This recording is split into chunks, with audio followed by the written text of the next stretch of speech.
வணக்கம் ஃப்ரெண்ட்ஸ். ஒன்றும் இல்லை, ஃபேன் ஓடினா அந்த ஃபேன் சவுண்டு தான் கேட்குது. என்கிட்ட மைக் கிடையாது, அதனால தான் ஃபேன் ஆஃப் பண்ணிட்டு பேசுகிறேன். ஒன்றும் இல்லை, நான் இப்போ இடையில வந்து ஒரு காளி கோவிலுக்கு போயிருந்தேன். நான் போனது காளி கோவில். ஆனால் காளியை சூப்பராக தரிசனம் பார்த்துட்டு அந்த வழியில் கணக்கம்பட்டி சித்தர், நான் நிஜமாவே நான் வந்து சாமிகளை நம்புவேன். ஆனால் நான் தான் சாமிங்கிறவங்க நான் நம்ப மாட்டேன், சரிங்களா?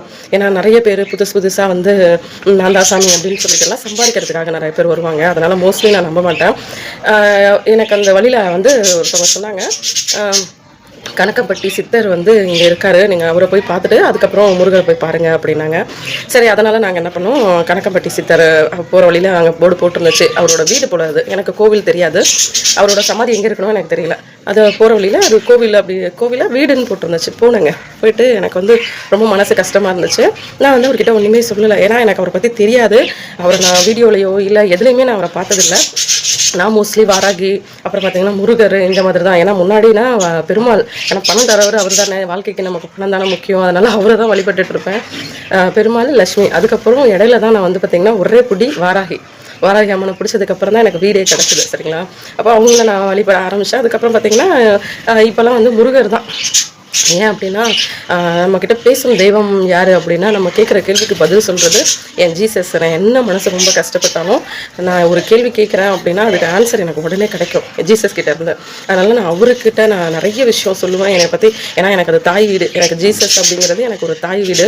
அதனால் அவர் வந்து பார்த்திங்கன்னா எனக்கு ரொம்ப பிடிக்கும், சரிங்களா? மனசு ரொம்ப கஷ்டமாக இருந்தால் ஆறுதல் தேடணும் அப்படின்னா நமக்கு யாரோட மடியும் யாரோட நெஞ்சம் எனக்கு நமக்கு தேவையில்லை. ஜீசஸ் கிட்ட போயிட்டு நம்ம சொல்லி அழுதோன்னா அவரோட மடி, அவரோட கரங்களை நம்மள்கிட்ட கொடுப்பாரு. அதை நான் உணர்ந்திருக்கேன், ஃபீல் பண்ணியிருக்கேன். அப்படி நான் இருக்கும்போது கணக்கம்பட்டி சித்தரை நம்ம கேள்வியே பட்டதில்லையே அப்படின்னு சொல்லிட்டு, சரி நான் போயிட்டு நான் ஒன்றும் சொல்ல, இந்த அனாதைக்கு தொடருங்க அப்படின்னு சொல்லிட்டு நான் வெளியில் வந்துட்டேன். யாரும் கிடையாது, இந்த அனாதைக்கு நீங்கள் தான் தொடர்க்கணும், வேறு எதுவும் நான் கேட்கல. எனக்கு வீடு வேணும், கார் வேணும், எனக்கு பங்களா வேணும், எதுவுமே நான் கேட்கல அப்படின்னு சொல்லிட்டு நான் வெளியில் வந்துட்டேன். வெளியில் வந்ததுக்கப்புறம் பார்த்திங்கன்னா சாப்பாடு கொடுத்துட்டு இருந்தாங்க, அன்னதானம். நான் என்ன நினச்சேன், கூட வந்தவங்க வந்து எனக்கு சாப்பாடு வேண்டாம், வயிறு ஃபுல்லாக இருக்குது, வெளியில் அப்புறமா போய் சாப்பிட்டுக்கலாம் அப்படின்னாங்க.